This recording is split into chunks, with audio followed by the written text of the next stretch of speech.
Hi student. GIT का online class में आप लोग का स्वागत है। और आज की क्लास में सीखने वाले हैं और समझने वाले और जानने वाले हैं अकाउंटिंग कंसेप्ट के बारे में। तो हमने कल के क्लासेस में अकाउंटिंग कंसेप्ट के बारे में हमने समझा था और जाना था।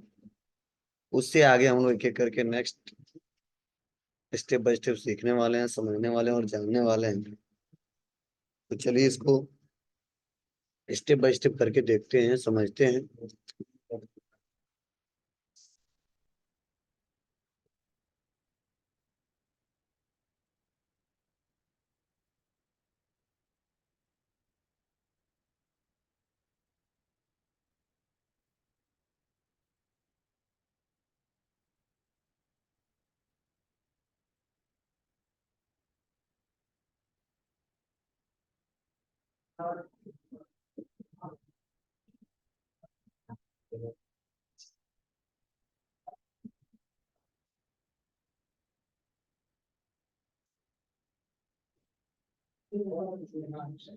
हाँ, ध्यान दीजिएगा।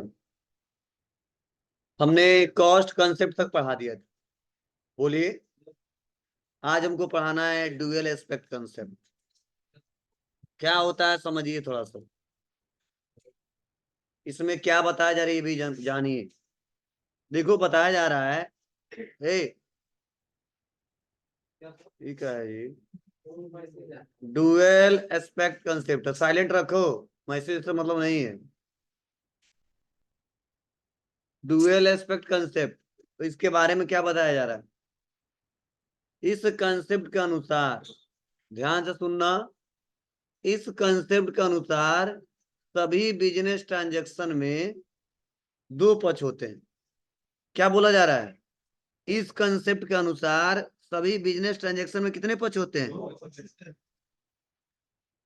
दो पक्ष होते हैं। पहला पक्ष डेबिट और दूसरा पक्ष क्रेडिट का होता है। ध्यान से सुनना, समझना। इस कंसेप्ट के अनुसार सभी बिजनेस ट्रांजैक्शन में दो पक्ष होते हैं। पहला पक्ष डेबिट और दूसरा पक्ष क्रेडिट का होता है। डेबिट पक्ष की टोटल वैल्यू क्रेडिट पक्ष की टोटल वैल्यू के बराबर होती है। जैसे when we purchase goods for cash, it receive goods of same value and given cash to equal value. बोलिए, मतलब क्या है। आप लोग को मैंने पहले ही पढ़ाया है। सपोज मान लीजिए आपके और हमारे बीच डील हो रहा है।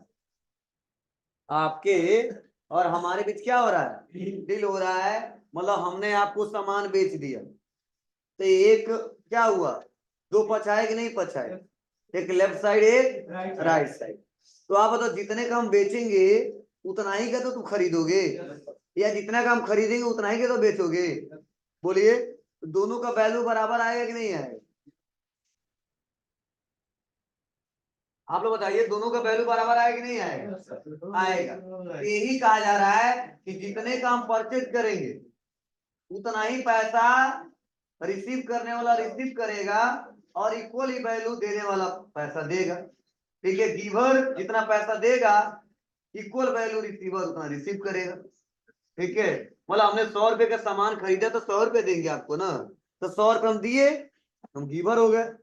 100 रुपए अब लिए, रिसीवर हो गए।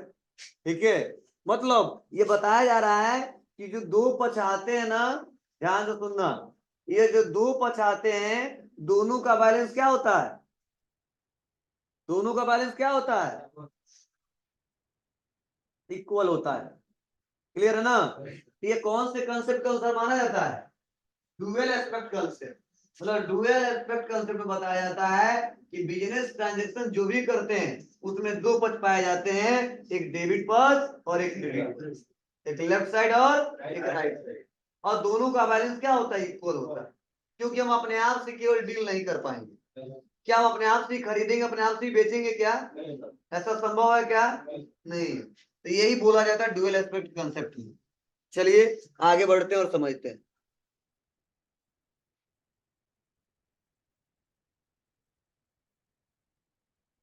उसके बाद से बताया जा रहा है कि पीरियोडिसिटी कंसेप्ट क्या मतलब है। कह रहा इसे टाइम इंटरवल कंसेप्ट भी कहा जाता है। ध्यान से सुनना, पीरियोडिसिटी कंसेप्ट में क्या बताया जा रहा है, इसे टाइम इंटरवल कंसेप्ट भी कहा जाता है, जिसके अनुसार सभी बिजनेस इंटरप्राइजेज को एक निर्धारित समय अंतराल के बाद फाइनेंशियल स्टेटमेंट तैयार करना होता है, और इस कंसेप्ट के अनुसार अकाउंटिंग पीरियड को अपेक्षाकृत शॉर्ट, ईयरली या क्वार्टर रखना चाहिए, जिससे कि बिजनेस की परफॉर्मेंस को आसानी से मेजर और कंपेयर किया जा सके। क्या मतलब है, हम बता रहे हैं, इसको डायग्राम से समझाना पड़ेगा। आप लोग पहले ही जानते हो कि हमारा जो फाइनेंशियल ईयर का टाइम पीरियड होता है क्या होता है, बोलो बाबू, भूल गया ना, 1 अप्रैल से लेके, जब बोलते हैं तब याद आता है,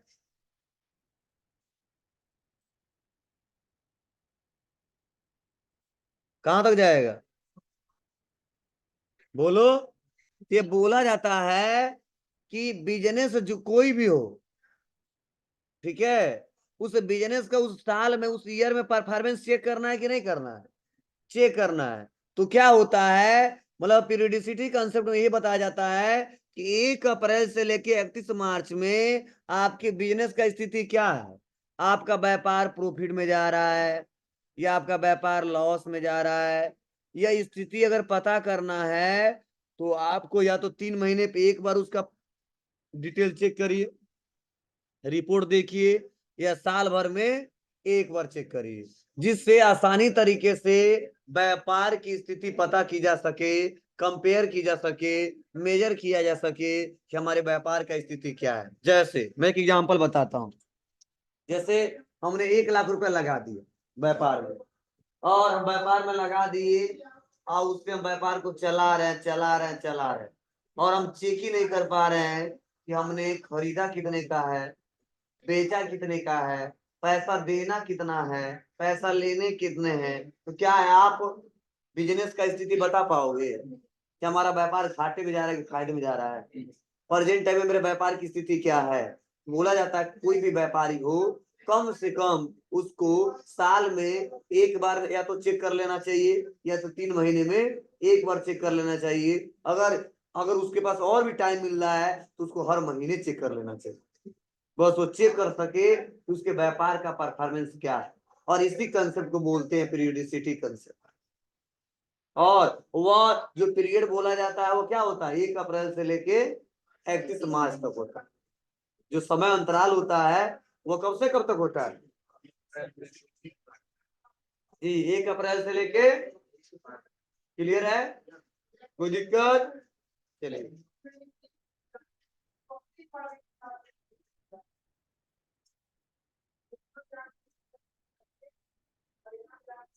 तो चलिए आगे बढ़ते हैं और अगला कंसेप्ट हम समझते हैं और जानते हैं।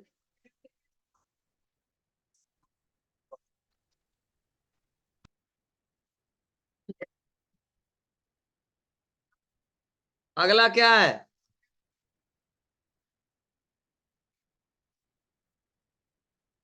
अगला है ऑब्जेक्टिव एविडेंस कंसेप्ट। अब देखिए, एविडेंस से ही पता चल रहा है, यहाँ पे एविडेंस से ही पता चल रहा है क्या, यहाँ पे अब होता क्या है, तो देखिए बताया जा रहा है, इस कंसेप्ट के अनुसार सभी बिजनेस ट्रांजैक्शन को किसी एविडेंस या सपोर्टेड बिजनेस डॉक्यूमेंट जैसे इनवॉइसेस, वाउचर के आधार पर रिकॉर्ड करना चाहिए। यह डॉक्यूमेंट ऐसे होने चाहिए जिन्हें कोर्ट ऑफ लॉ में एविडेंस के रूप में रखा जा सके।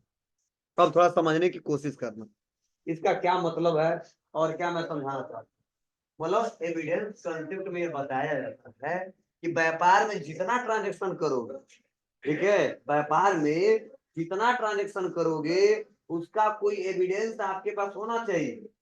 और व्यापार में जो बिजनेस ट्रांजेक्शन करोगे एविडेंस कैसे मिलेगा, बोलो कैसे मिलेगा, जब हम कोई बाउचर रिकॉर्ड करेंगे और रिकॉर्ड करके उसका इनवाइस बना के लोगों को देंगे, या इनवाइस मेरे पास रहेगा, तभी तो सबूत के तौर पर दिखा सकता हूँ। चलो आप बताओ, आप हमारे यहाँ गए, शुरू सर को पैसा दे दिए, रसीद नहीं लिए, और 5 दिन के बाद कह रहे हो हम पैसा दिए, कौन सा सबूत है बताइए। हाँ, हाँ कैमरा हम चेक कर रहा हूँ, कैमरा हमारा बंद था। कॉपी, अच्छा डायरी में नहीं नोट किया तो? हाँ चेक कर रहा हूँ, डायरी में नोट करते हैं वो, कोई प्रूफ नहीं है। मतलब जब हम किसी से माल खरीदते हैं या किसी से कोई गुड्स मतलब बेचते हैं तो एक एविडेंस हमको मिलता है ना, इनवाइस मिलता है, जिससे अगर आगे चल को व्यापारी को हम पैसा नहीं देंगे तुमको, हम जाके कंप्लेंट कर सकते हैं कि सर जी इतने लाख रुपए का माल बेचे तो पैसा नहीं दिया था और ये मेरे पास सबूत है, तब गवर्नमेंट मानेगा। ठीक है, ये बोला गया ना कोर्ट ऑफ लॉ में, क्या किया जा सके, दिखाया जा सके एविडेंस के रूप में, सबूत के रूप में, सर मेरे पास सबूत है, ठीक है लीजिए। और गवर्नमेंट क्या मांगता है? सबूत मांगता है। ठीक है, तो या जो भी अकाउंटिंग करेंगे तो या कभी भी चूक मत करना कि हम सामान हमको दे दे, कोई बात नहीं हमारा संपर्क किए रहने रख लिया, ठीक है हम दे दिया हमारा संपर्क की वो रख लिया, नहीं, एक कह दो बाबू हमको थोड़ा सा लिख के दे दो, लिख के अपना साइनवा कर दो, उतना हमारा एविडेंस रहेगा तो है ना। एक रसीद पे जिसमें आपकी कंपनी का नाम लिखा हो, आपके व्यापार का नाम लिखा हो, एक सादे पन्ने पर नहीं, ठीक है, तू कौन सबूत नहीं है, ठीक है। मतलब क्योंकि अब जैसे अगर मान लीजिए हमारा इनवॉइस रहेगा तो मेरी कंपनी नाम रहेगा, तो गवर्नमेंट भी कहेगा ना कि चलो मान लो आपने नहीं लिखा है, आपने साइन नहीं किया है, लेकिन पेपरवा कहां से आ गया आपके कंपनी का, बोलिए, तो पकड़े जाएंगे लोग। तो ये जरूरी होता है कि जब भी हम कोई क्वेश्चन रिकॉर्ड करें उसका कोई एविडेंस रखें, और वो एविडेंस कैसे रखते हैं? बाउचर में काम करके। किस में काम करके? बाउचर में काम करके। कैसे करते हैं आगे हम डिस्कस करेंगे, बस इतना समझना एविडेंस होना चाहिए बिजनेस में जो भी ट्रांजेक्शन करते हैं। अगला बढ़ते हैं, अगला है मैचिंग कंसेप्ट। ये भी बहुत ही इंपॉर्टेंट है, इसको थोड़ा समझिएगा। मैचिंग कंसेप्ट में तो सिंपल सा मतलब बताया जाता है कि देखो, मैचिंग कंसेप्ट एक ऐसा कंसेप्ट होता है जिसमें बताया जाता है उस बिजनेस में टोटल कितना खर्चा किया गया और कितना कमाया गया, उसका मैचिंग उसी महीने में, उसी साल में, ठीक है, हो जाना चाहिए, जिसे कंपेयर किया सके, ठीक है, बिजनेस का स्थिति पता किया सके कि हमारा व्यापार प्रॉफिट हुआ है, गया है कि लॉस में हुआ। अगर ये मैच नहीं करता है, ठीक है, तो आगे चल के दिक्कत हो सकती है, हम व्यापार को सुचारू रूप से आगे नहीं बढ़ा पाएंगे। तो मैचिंग कंसेप्ट में यही बताया जाता है कि किसी अर्न को, मतलब किसी रेवेन्यू को पाने के लिए आप कितना उस पर खर्चा कर रहे हो, ठीक है, वो दोनों मैच करना चाहिए। अगर मैच करेगा तभी आप पता कर पाओगे कि हमने कितना उछल कमाया और या कितना नुकसान हुआ। ठीक है, अगर ये मैचिंग नहीं करा पाते हो तो आप क्लियर नहीं कर पाओगे कि हमने कितना कमाया और कितना खाया और कितना खर्चा हुआ और कितना लॉस में चले। तो ये मैचिंग कंसेप्ट बताया जाता है। कहा जा रहा है कि इस कंसेप्ट के अनुसार हम एक ही अकाउंटिंग पीरियड में जितना भी रेवेन्यू प्राप्त करते हैं और उस रेवेन्यू को पाने के लिए जितना एक्सपेंस करते हैं, उनकी मैचिंग होना अनिवार्य है, ठीक है, जिससे कि हम बिजनेस के वास्तविक रिजल्ट को प्राप्त कर सके। जैसे कि हम किसी बिजनेस में फैक्ट्री का रेट कितना दिए? 10,000, तथा स्टाफ का सैलरी कितना दिया? 90,000 किया हो, और उस मंथ में टोटल हमने सेल कितने का कर दिया हो? 2 लाख का किया हो, तो उस मंथ में बिजनेस का प्रॉफिट कितना कहलाएगा? 1 लाख कहलाएगा। अब कैसे कहलाएगा? क्योंकि बोला जाता है कि profit equal revenue minus expense. मतलब कितना आपके पास आया? 2 लाख। कितना आपके पास आया? 2 लाख माइनस, क्लियर है? कितना खर्चा किया? 1 लाख, तो कितना बचेगा? 1 लाख। यही मैचिंग कंसेप्ट होता है, क्लियर है? मतलब उस महीने में टोटल रेवेन्यू पाने के लिए कितना खर्चा किया उसका मैचिंग करना अनिवार्य है।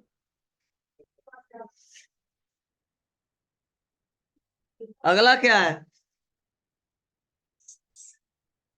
Realisation concept. रिलीजेशन कंसेप्ट क्या करता है? कह रहा इस कंसेप्ट के अनुसार रेवेन्यू को इनकम के रूप में उसी डेट में कंसीडर किया जाएगा जिस डेट में इनकम रिसीव हो, और इस कंसेप्ट के अनुसार अनअर्न रेवेन्यू को इनकम मानकर बिजनेस के बुक ऑफ अकाउंट में रिकॉर्ड नहीं किया जाए। इसका क्या मतलब है? चलो हम समझा रहे हैं, ध्यान देना। जैसे मान लो हमारे व्यापार में, ध्यान से सुनना, हमारे व्यापार में क्या हुआ है, हमने किसी को सेल कर दिया है कोई सामान या कोई काम हमने कर दिया, उस पर कमीशन हमको मिलने वाला है, लेकिन सेल किया पैसा मिलने वाला मिला नहीं है, कमीशन हमको मिलने वाला था मिला नहीं है। तो बिजनेस में रिलीजेशन कंसेप्ट कहता कि देखो जिस डेट में वो पैसा मिलेगा उस डेट में ही रिकॉर्ड करना, उसी डेट में कंसीडर करना। ठीक है, ऐसा नहीं कि आप उसको पहले इनकम में दिखा देना, तो आगे चल के दिक्कत क्या होगी, हम व्यापार का स्थिति सही से मेजर नहीं कर पाएंगे और आगे चल के दिक्कत हो सकती है, पता नहीं वो पैसा देगा कि नहीं देगा। तो यह रिलीजेशन कंसेप्ट में बताया जाता है कि इनकम को उसी डेट में कंसीडर किया जाता है जिस डेट में वह रिसीव हो। ठीक है, और बताया जा रहा है कि अनअर्न रेवेन्यू को इनकम मानकर बिजनेस को बुक ऑफ अकाउंट में रिकॉर्ड नहीं किया सकता है, मतलब जो अर्न ही नहीं हुआ है उसको इनकम मान लेंगे, नहीं मानेंगे और आगे चल के दिक्कत हो सकती है ना। ठीक है, तो इसमें बताया जा रहा है यही। और अगला क्या है, लीगल एस्पेक्ट कंसेप्ट, सेम वही है। इस कंसेप्ट के अनुसार मतलब एविडेंस वाला से रिलेटेड है। लीगल एस्पेक्ट कंसेप्ट बता रहा है इस कंसेप्ट के अनुसार सभी अकाउंटिंग रिकॉर्ड और स्टेटमेंट लीगल रिक्वायरमेंट के अनुसार होना चाहिए, अर्थात लॉ में निर्धारित नियम के अनुसार होनी चाहिए। मतलब क्या है, मतलब जो भी आप काम करोगे अकाउंटिंग होगा उसके लिए गवर्नमेंट का एक रूल है, अकाउंटिंग का एक रूल है, उस रूल के आधार पे आपको काम करना है, मनमानी अपने हिसाब से काम नहीं करना है। अगर ऐसा करते हो इलीगल माना जाएगा और गवर्नमेंट के द्वारा कार्रवाई भी की जा सकती है। ठीक है, इसे बोलते हैं लीगल एस्पेक्ट। मतलब लीगल मतलब क्या है, गवर्नमेंट का रूल है, क्या रूल यह है कि इस पे 10% टैक्स लगना चाहिए, अब तुम ले रहे हो 12%, तो क्या हुआ, लीगल है इलीगल, इलीगल हो गया। बोलो, हमने बोला बाबू एमआरपी से ज्यादा नहीं लेना है, तू फायदा उठाया एमआरपी से ज्यादा पैसा ले ले, तो लीगल है इलीगल है, जाहिर सी गवर्नमेंट अगर कोई कंप्लेंट कर दिया एक्शन लेगा उस पर, जेल भी जा सकते हो, पकड़े भी जा सकते हो, इसके बारे में बताया जाए। क्लियर है ना। चलिए आगे एक्रूवल कंसेप्ट, क्या है एक्रूवल कंसेप्ट, और एक्रूवल कंसेप्ट और या रिलीजियस कंसेप्ट एक ही जैसा है, थोड़ा सा अंतर है। क्या अंतर है, लेकिन इसमें क्या कह रहा है, कहा जा रहा है कि इस कंसेप्ट के अनुसार, ध्यान से सुनना, इस कंसेप्ट के अनुसार रेवेन्यू को अर्न जनरेट होने पर रिकॉर्ड करना चाहिए, न कि रेवेन्यू प्राप्त होने पर। बताओ, उसमें कह रहा है जब प्राप्त होगा तब रिकॉर्ड करना, और इसमें कह रहा है अर्न हो जाए तो उसको रिकॉर्ड कर देना। मतलब ये दोनों फायदा हुआ, एक तो बोला जा रहा है जो अर्न हुआ है उस इस कंसेप्ट के अनुसार रिकॉर्ड कर दो, और जब पैसा मिलेगा तो रिलीजियस कंसेप्ट के अनुसार रिकॉर्ड कर दो, दोनों अकाउंटिंग मैच कर लेगा। आप बताओ जब तुम रिकॉर्ड भी नहीं करेंगे कितने का बेचेंगे तो कितना पैसा लेंगे, पैसा ले पाएंगे। ठीक है, तो ये कंसेप्ट कहता है बाबू बेच दिए रिकॉर्ड कर लो, अच्छा पैसा मिलेगा तो उस कंसेप्ट में रिकॉर्ड कर लेना। ठीक है, अब कोई कैसे रिकॉर्ड करोगे, तो टैली रिकॉर्ड हो जाएगा अपने आप। ठीक है, बस हम ये समझाना चाहते हैं कि ये कंसेप्ट होता है, अगर कोई पूछ दे ठीक है तो जवाब दे सको सर इस कंसेप्ट के अनुसार ये नियम बनाया गया, ये रूल लगाया गया। ठीक है, तो एक रूल कंसेप्ट में ही बताया जा रहा है कि इस कंसेप्ट के अनुसार रेवेन्यू को अर्न जनरेट होने पर रिकॉर्ड करना चाहिए, न कि रेवेन्यू प्राप्त होने पर। ठीक है, फिर से कह रहा है रिकॉर्ड करना चाहिए, ठीक इसी प्रकार एक्सपेंस होने पर रिकॉर्ड करना चाहिए, न कि एक्सपेंस का पेमेंट करने पर। ठीक है ना, अर्थात ट्रांजेक्शन को इनकम अर्न होने पर रिकॉर्ड करना चाहिए और एक्सपेंस खर्च होने पर रिकॉर्ड करना चाहिए। मतलब जब इनकम हुआ तो रिकॉर्ड कर दो, खर्चा हुआ रिकॉर्ड कर दो, पेमेंट करेंगे तो आगे का टॉपिक है।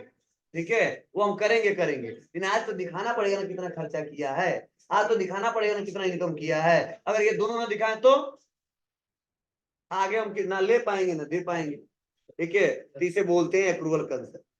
क्लियर है, तो हमने कंसेप्ट जितना था वो हमने आपको एक एक करके पढ़ाया और समझाया। अब हमारा है टाइप्स ऑफ अकाउंट, लेकिन टाइप्स ऑफ अकाउंट पढ़ने से पहले सिकंदर के बारे में पूछना है।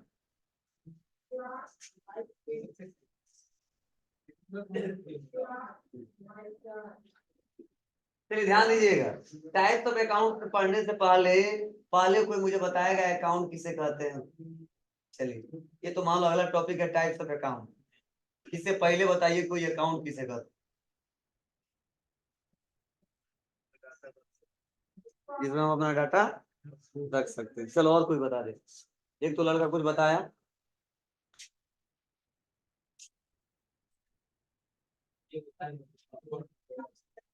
और चलिए और कोई बता दे।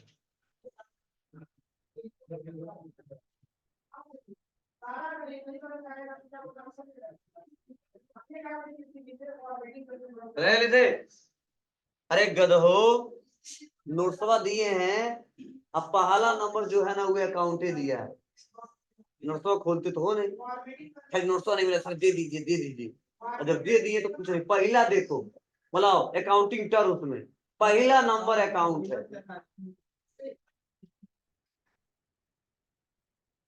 बताओ क्या नोट्स पढ़ते होगे तुम, खाली दे दिया, नहीं दिया तो तुम सिर फोड़ दोगे, नोट तो चाहिए नोट तो चाहिए, और जब मिल जाता है तो पढ़ना लिखना है नहीं।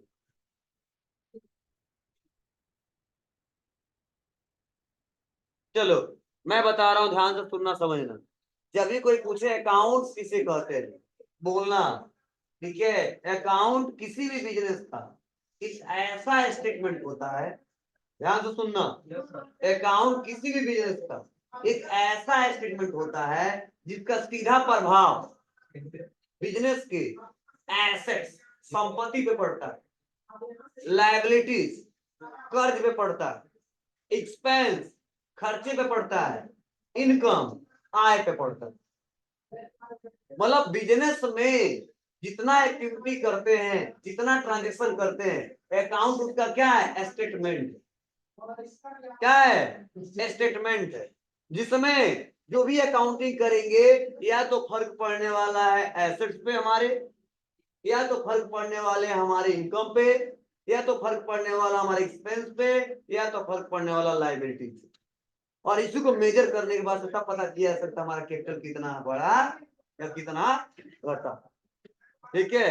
तो वही होता है अकाउंट, बता दो आज के बाद से।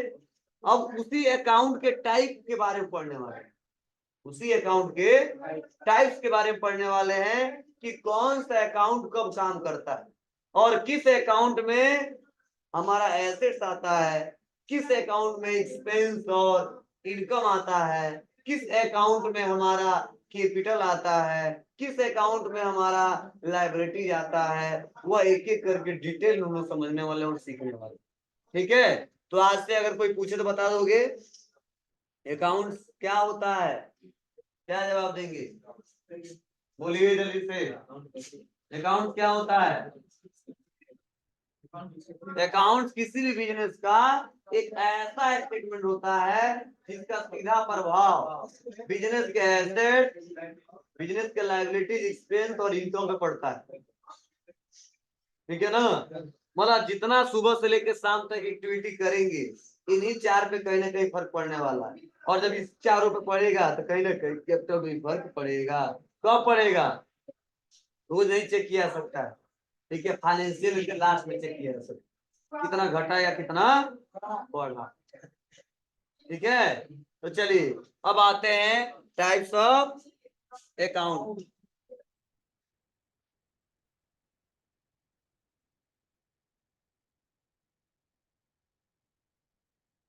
अब देखिए टाइप्स ऑफ अकाउंट में पहला अकाउंट क्या बताया जा रहा है, पर्सनल अकाउंट। तो पर्सनल अकाउंट का मतलब होता है व्यक्तिगत खाता,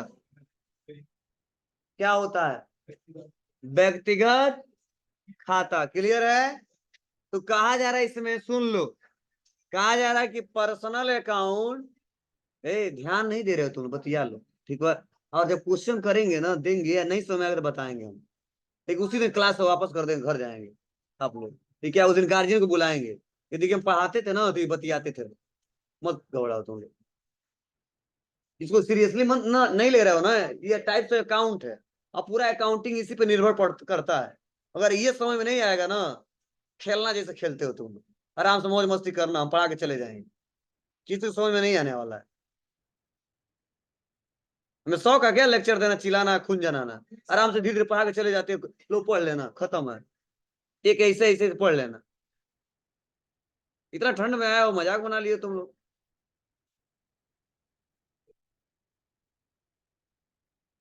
चलिए, यहाँ पे पर्सनल अकाउंट में क्या बताया जा रहा है? कहा जा रहा है पर्सनल अकाउंट एक व्यक्ति के साथ उसकी घरेलू, ध्यान से सुनना, पर्सनल अकाउंट एक व्यक्ति के साथ उसकी घरेलू होम बिजनेस डीलिंग से संबंधित होता है। यह अकाउंट नेचुरल पर्सन का या इंडिविजुअल किसी फर्म या कंपनी आदि का हो सकता है। क्या सुना है? मतलब पर्सनल अकाउंट किसी व्यक्ति के साथ उसकी घरेलू या बिजनेस डीलिंग से संबंधित खाता हो सकता है। उसमें क्या क्या हो सकता है? कोई एक सिंगल पर्सन आ सकता है, या कोई इंडिविजुअल फर्म आ सकता है, या कोई कंपनी आ सकती है। मतलब ये बताने की कोशिश कर रहा हूं कि पर्सनल अकाउंट में किसी व्यक्ति का नाम आ सकता है, किसी फर्म का नाम आ सकता है, किसी कंपनी का नाम आ सकता है। यह जो अकाउंट होंगे वो पर्सनल अकाउंट होंगे। अब उसके लिए रूल बनाए गए हैं। क्या रूल बनाए गए हैं? कि अदर, यहाँ पे देखो फिर से, ठीक है, आदि हो सकता है यदि एक व्यक्ति बिजनेस से, अब देखो फिर से इसके बाद बता रहे, यदि एक व्यक्ति किसी बिजनेस से कुछ प्राप्त करता है, रिसीव एनीथिंग, तो वह रिसीवर कहलाएगा, और उस बिजनेस में उसका अकाउंट क्या होगा? मतलब मेरे सामने कोई पर्सन आ गया, मैं अकाउंटिंग कर रहा हूँ, किसी फर्म का नाम आ गया, किसी कंपनी का नाम आ गया, किसी बैंक का नाम आ गया, किसी संस्था का नाम आ गया, तो अगर जो सामने वाला जो है मेरे, जिससे मैं अकाउंटिंग कर रहे हैं, अगर वो रिसीवर है, कुछ भी हमारे व्यापार से रिसीव कर रहा है, तो उसका अकाउंट डेबिट होगा। रिसीव एनीथिंग मतलब डेबिट होगा। क्लियर है ना? मतलब तुम हमारे व्यापार से कुछ पा रहे हो, चाहे कैश पाओ चाहे गुड्स पाओ, समझ ना? दो ही चीज पा सकते हो ना जी। मेरे दुकान पे आओगे, या तो मैं क्या दूंगा? कुछ गुड्स दूंगा, ये तो कैश दूंगा। ठीक है, अब किसी कारण से दूंगा, वैसे तो कैश दूंगा नहीं। और सामान दूंगा तो बेचूंगा तब दूंगा, कोई ना कोई कारण होगा, वैसे तो देंगे नहीं। मतलब किसी भी कंडीशन में आपको दे रहे हैं हम कुछ, तुम पाने वाले हो, तो आपका अकाउंट डेबिट होगा, आपका अकाउंट डेबिट होगा। और अगला पॉइंट बताया जा रहा है, क्या? यदि एक व्यक्ति बिजनेस को कुछ देता है, गिव एनीथिंग टू बिजनेस, ठीक है, तब बिजनेस को गिवर ऑफ बिजनेस का अकाउंट क्रेडिट। मतलब अब क्या हुआ? हम तुमको कुछ दिए तो आप पाने वाले हो गए, आपका अकाउंट डेबिट हो गया। अब हम दे रहे हैं तो क्या दे रहे हैं वो हमारा अकाउंट क्रेडिट हो जाएगा। मतलब कैश दे रहे हैं तो कैश क्रेडिट हो जाएगा, बैंक से दे रहे हैं तो बैंक क्रेडिट हो जाएगा। ठीक है, तो ये एक्टिविटी आगे हम लोग क्वेश्चन पे समझेंगे। ये बस रूल समझ लीजिए, रूल है, इसे बोलते हैं गोल्डन रूल्स ऑफ अकाउंटेंसी। ठीक है, अभी फिर सब एक टेबल के माध्यम से समझने वाले हैं। अगला देखिए, दूसरा हमारा अकाउंट बताया जा रहा है रियल अकाउंट। क्या है रियल अकाउंट? मतलब होता है वास्तविक खाता। क्या होता है? वास्तविक खाता। अब क्या बताया जा रहा है? बताया जा रहा है कि इसके अंतर्गत वे सभी अकाउंट आते हैं जो किसी एसेट से संबंधित होते हैं। समझना, इसके अंतर्गत वे सभी अकाउंट आते हैं जो किसी एसेट से संबंधित होते हैं। मतलब जितने आपके व्यापार में संपत्ति है, वो सब किस अकाउंट में आएगा? रियल अकाउंट में। और बोला गया कि अगर रियल अकाउंट है तो यदि एसेट्स बिजनेस में आता है तो उसको डेबिट करते हैं, और अगर व्यापार से जाता है तो उसे क्रेडिट करते हैं। मतलब अगर वो संपत्ति आ रहा है, जैसे मान लो बोल दिया परचेज बिल्डिंग, मतलब बिल्डिंग परचेज करेंगे तो बिल्डिंग आएगा कि जाएगा? आएगा, तो हमारे व्यापार के लिए डेबिट हो जाएगा। लेकिन जाएगा कुछ ना कुछ जाएगा ना, क्या जाएगा? कैश जाएगा। अरे जब परचेज बिल्डिंग करे तो कैश देंगे ना, तो कैश जा रहा है तो कैश क्या हो जाएगा? क्रेडिट। परचेज कंप्यूटर, कंप्यूटर आ रहा है कि जा रहा है? तो कंप्यूटर आ रहा है तो क्या होगा? डेबिट। और कैश जा रहा है तो क्या होगा? तुम्हारा ना। और भी कंसेप्ट हम समझेंगे, क्वेश्चन पे समझेंगे, बस ये रूल पढ़े याद कर लो, तो हम लोग क्वेश्चन भी करेंगे तो आपको बेटर तरीके से समझ आएगा। अब अगला क्या है? नॉमिनल अकाउंट क्या है? Nominal account. कहा जा रहा यह अकाउंट मतलब यह account business expense income gain losses से संबंधित होते हैं। ठीक है, यदि बिजनेस में बिजनेस को चलाने रन और मैनेज करने के लिए एक्सपेंस होता है तो उस एक्सपेंस का अकाउंट डेबिट होता है, और यदि बिजनेस में कोई सर्विस प्रोवाइड करने अथवा हायर बिजनेस एसेट्स को से इनकम होती है तो उसे इनकम का अकाउंट क्या होता है? क्रेडिट होता है। मतलब सिंपल तो समझो, अगर कमाई हो रहा है तो उसको क्रेडिट कर देंगे, और खर्चा हो रहा है तो उसको डेबिट कर देंगे। तो बोला जाता है कि all losses and expenses account debit और ऑल इनकम और प्रॉफिट का अकाउंट क्रेडिट।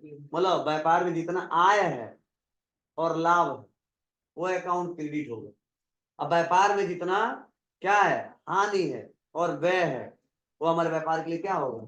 डेबिट होगा। ठीक है, अब क्वेश्चन आएंगे तो और भी अच्छे समझेंगे। चलो एक बार फिर हम लोग रिपीट कर लेते हैं। मतलब गोल्डन रूल आगे के क्लास में पढ़ना हम लोग को, कब पढ़ना है? आगे क्लास